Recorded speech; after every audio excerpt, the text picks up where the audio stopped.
to our channel and to part 2 of story time of the crazy story of how I met the love of my life. First, just let me say thanks to all of my subscribers. Thanks to all those who participated in the comment section, who like and share our videos. Our channel would have not been what it is today. I mean, we don't have no million subscribers and all, but it's a starting point, and I just want you to know, from the Barthel family to you guys, we appreciate you guys. We love you guys. It feels like a family to us already. So keep doing that. And for all those new subscribers, welcome to the Barthel crew, the Barthel family. We see you guys, and we just want to take the time to say thank you. So in part 1 of the video, I did mention the whole thing of when we just started talking, our first date and all that. Now I'll be starting with the old transitioning of me going back to Jamaica, Billy going to Georgia for basic training, and all that old long distance thing was gonna work. It was my first long distance relationship, and it was his first as well. Well, no. Back it up a little bit. Before he left, so our first official date was on June 30th. And on July 21st, yes, July 21st, he proposed to me. Yeah, he proposed to me, and I said yes. Of course I said yes, because I'm here now. And I said yes. And I remember I was in my bedroom, and it was so sweet. And he asked, like, I didn't even ask me. I was there changing my clothes. I remember him asking, do you want me to step outside and while you to change your clothes or whatever? And I'm like, no, it's okay. I'm just, grabbing a rope or something. And I remember pulling my drawer out, and the minute I turned around, he was on his knees. And I fell to the ground, and I was just crying my eyes out.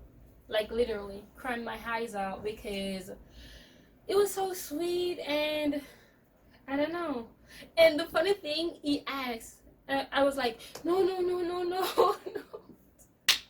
And he's like, are you saying no? I'm like, no, I'm not saying no. I'm saying... It was crazy, because I'm like, I'm saying yes, but it's like, oh, no, no, no, no, no. So, it kind of like make him panic a little bit to say, oh, she said no, oh my God, I'm heartbroken. But no, I said yes. I was just saying, no, no, no, out of panic. So, yeah. So I did got engaged before I go back to Jamaica. Called it quick, call it fast, call it whatever it is. Nobody's here to judge, and I don't want no one to judge me, because I love my marriage and I love my relationship with my husband. So call it whatever you may. But yeah, he asked me too, and I remember the first person I called was my mom, and because I love my mom. Is like everything to me. My family at that is like everything to me. And the whole tradition of the guy meeting the parents first and getting their blessing, I was so adamant in that. And then when I realized Billy couldn't come to Jamaica because he was leaving for his basic training in the military, I was so bummed about it, because I'm that type of person. If my parents are hurt, then I am hurt, because I think I caused my parents to hurt. So I always think about doing stuff like that.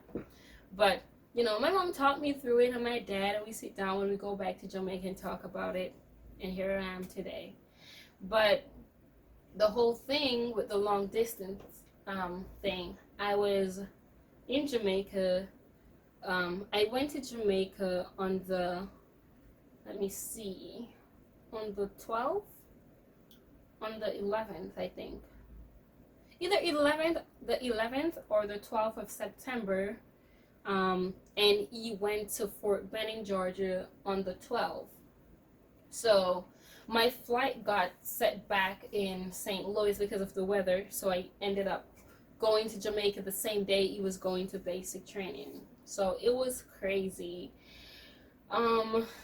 It was a hard pill to swallow for me, because I know I love him, but I also know that it was going to be challenging and it was going to be hard, but it's like through all that, I overlooked the fact that if I love a person, I'm going to support their dreams. I'm going to support whatever it is that they like to do. And I remember I was there with him when he signed those papers to join the military and all. So I'm like, I'm going to stick with you through this, through thick and thin. We're going to get through it with God at the center of your lives. And that has been one thing that has always been a motto, you know. Let God be the center of your life, of your relationship, of your friendship, of your marriage. Because if he's not, then it's a whole different story. And I'm not being religious here or anything. If you don't believe in God, it's okay. I'm just telling you what works for me. But I remember going back to Jamaica, and it was my final semester in school, and like staying in Kingston, you know, like you're like more busy because you're going to school, you have coursework and that. But the moment I go back to country, I go back to Clarendon, and like there's nothing to do more than stay home and bake and, you know, just be with my family. That's the times when it hits me the most. And I remember after going home in September from the work and travel program, I remember it was like, it was so painful. I was like, how am I gonna do this? So I think to myself, you know what? His graduation was supposed to be in December. So I went home, and the first thing I did was apply for my US visa. And I got a 10-year visa. Thank God. I got through. So I was able to come at his graduation, which was scheduled for the December, but it got further postponed to until January. So I came in December. I came December 28th, I think. Yeah, 28th. And I spent some time with his family, with grandma and moms and Destiny. I love you guys so much. And thank you guys for always making me feel like family. And Josh, like, it was so fun. That's a whole different story time. But, you know, I came and we drove 12 hours from Branson, Missouri to Georgia for his graduation. It was a fun road trip. Like, it was fun. It was fun. And that was my first road trip. And I was very skeptic because that date, January 10th, was a road trip date. And that was the date of my big major accident where I was passed out like in a 30-minute coma when I was in 10th grade. So I was very strict on not traveling on the 10th of January. I've never ever traveled on the 10th of January from 2010 when it happened. Not 2010, 2011, the accident happened, and I've made it a point of duty to never travel on January 10th because I was so scared. I was still traumatized. And for his graduation, I drove 12 miles from Branson to Georgia, just to show you how much he meant to me.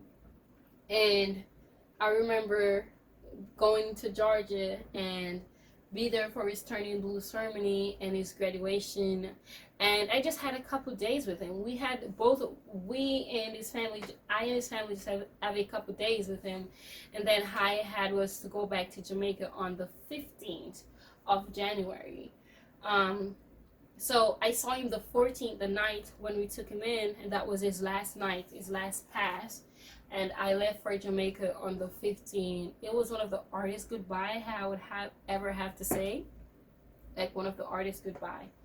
And when I left that day, I didn't see him back until, that was January. Okay, I came back on the work and travel program the following May. And that was the same year. That's 2018 now. That was the same year of her wedding. And I didn't see him until I was walking down the aisle. So after I saw him January 14th, I didn't see him until June 30th. And it's not like oh, here's my fiance, I'm going to see him. No, it was walking down the aisle. So I was nervous as hell. I couldn't even look him in the eye. Yeah, it's stupid, right? Because you don't see someone for 6 months, you're not going to stop staring at them. I couldn't, because I was literally just there trying to stop myself from crying. It was an emotional day for me. And I remember my sister, oh my God, I love you so much, Kay, you know that. And she was my strength. like that day. She was the one that actually walked me because my parents couldn't come, couldn't be there, which still gets to me some days. That's how I know I'm gonna have a second wedding in Jamaica whenever I go back there. I just think they deserve that from me. Um, and my sister was holding my hand and she was like, "Sure, you got this. I know you're nervous. You got this." She was just encouraging me and stuff like that.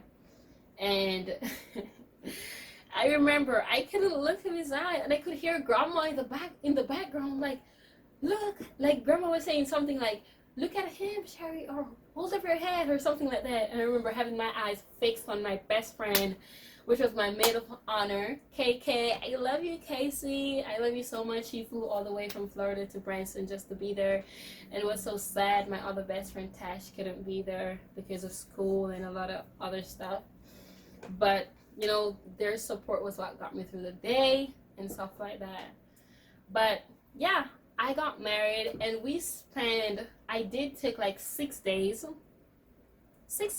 off from work to have our honeymoon, and we were so blessed and fortunate to have two or three, was it two hotels for our honeymoon, and all the gifts and all the blessings we received. We were so grateful, knowing that it wasn't no big glamorous thing, but it was filled with love and it was filled with all the people that supported us. So that was one of the big things for us. So yeah, crazy, right? You met someone, they asked you to marry them in like a month after they know you, or a month and a half to 2 months after they know you. You said yes. Go back to Jamaica. He's in the military. You're not hearing from him. Then come back to marry them. Like, it's crazy, right? But the craziest part of this story was the challenges, because all I've been telling you guys was all the sweet stuff. The challenges was when he went to basic training in Georgia. Like, we text the entire time he was allowed to have his phone for like the first day he got there. The day after that, no phone. It was like a month after I missed this call. No, I missed the second call. I was like 3 a.m. in Jamaica, and I set a whole different ringtone for him, because I want, if the phone ring, I know it was him. And I heard that little ringtone. I'm like, yes. I remember I flew out of my bed and I ran to my little sister's room because the reception is much better there. And I ran to my sister's room and I lay in her bed and I talked. And it wasn't a long conversation, but it was one that still gets to my heart all the time, because I still can remember every word he said and all the laughs, all the tears and everything. It was a very emotional phone call. And then I found out a way to which I could like send in letters and stuff like that. And a friend, well, we're not so close anymore, sadly, but I won't say a name. I did close my bank account, so she loaned me her account, which was so grateful, to send a couple messages to Billy, in which he would get them faster by using I think it's called the Dropbox. I don't remember, it's something box. Yeah, where it charges you like $3 to write a letter, and you can attach pictures. So I think she let me use her account for like 4 times, and then I ended up opening a US account in Jamaica to start sending mails like that, because I used to write the mails, but they wouldn't get to him until like a week or two. And when he would write and like write letters to moms or grandma, they would tell me whatever he says, like whatever he want me to hear, and that was so sweet. But it was so painful. He's like, why is he not getting my this is gonna be so emotional. But it's like I was saying, like, why is he not getting my letters? Is he not writing back to me, or is he just like forget about me? And then I realized that my letters wasn't coming in as fast, and he was there thinking the same thing, and Sherry forgot about me already. And so it was really hard until we start getting messages. And right now I made a poster, like a whole sign saying, I think you guys can see at the back of that wall. Well, where am I pointing? Oh, right there. Right. I'll put a picture up so you could see it.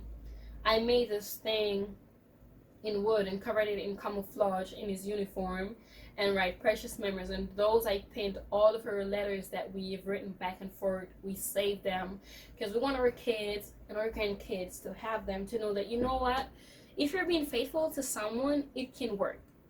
There was a time when phone wasn't available and it was memogram or whatever you guys call it. I don't even know. In the old days, you old people help me here. What was it called?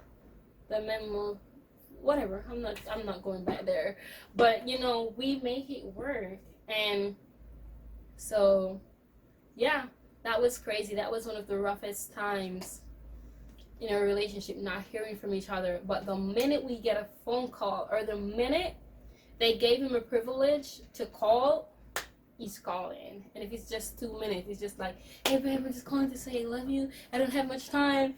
And I'll just be on the phone crying, like I don't know what to say.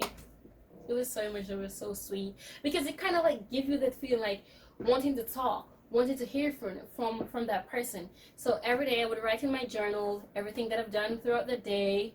And sometimes when I'm sending the letters, I'm sending like 5 letters in one package. Like day 1, what I did, day 2, and I keep a journal of that. And that's something which I'm very proud of, which I'm pretty sure are gonna show our kids and all that. So yeah, so I came back here and got married, and just like that, 5-6 days after our wedding date, he had to leave to come back to Alaska, because that's where he's based, in Alaska, here, Anchorage, Alaska. Well, Jaybird. So he has to leave. So that was another emotional roller coaster. Like, oh my God, I haven't seen you for 6 months, and here we are, only got 6 days, and then I gotta leave and not see you again until 6 months after. So listen, it takes a lot of courage and it takes self-discipline, because I remember going to Jamaica, a lot of people were like, you sure? I'm like, what the hell are you asking for sure? I'm married. So, you know, there's a lot of commitment and responsibility there. You don't have to be questioning if I'm sure. Because the minute I met him in the room 327, I know he was my soulmate. Don't ask me how. There's just this connection that keeps, it's like magnet. It keeps pulling us together like this. So, yeah, here it goes. That's part 2 of when, after our engagement and, you know, finally having our wedding and me moving back to Jamaica and coming back here to Alaska. So stay tuned for part 3 of finally coming here to Alaska and living with them, because there's a lot to a person you don't know, they say, until you live with them, and it's true. So stay tuned, and as always, we love you guys. Please subscribe, share, like our videos, and leave a comment. I want to know your feedback. Have you, any of you guys in a similar situation? What's your story like? I'm all ears. I'm willing to listen, because this is what we are. We're a family. I may not know a lot of you personally one-on-one, but we're a family here, and that's why I choose to use this platform to kind of help young couples, young people in marriages and stuff, to let them know that it can work. You will have struggles, you will have some things come up, but it can work. A lot of times, a lot of people put too many red flags in young marriages, in couples. And let me just say, for the record, my mom and my dad have been together for over 40 years. And they were like young, just like I was younger. My mom and my dad started dating from they were 17 or 18, one of that. And they're still together. And I'm 25, going in 26. And I can't tell you, I don't know how they eat it or what, but I've never seen my parents fight. I don't know, because my mom is just that laid back one. She can take a fight and put it and turn it into a love story. Like, she's good like that. So I've never seen them fight. I've always just seen them laughing about disagreement. And like, you know, they disagree, but the minute after, they're back. So that's one thing I'm really hoping for my marriage, and that's the same way with my other elder siblings' marriage. That's how it has been. I've never had a divorce in my family, and I don't want to be the first. God forbid, no. Hell no. So a lot of people put too many young red flags on marriages, young marriages, that, oh, they're not gonna last a couple months, they're not gonna last a couple years. Like, don't do that. Don't do that, because my mom and my dad is a living testimony, so don't do that.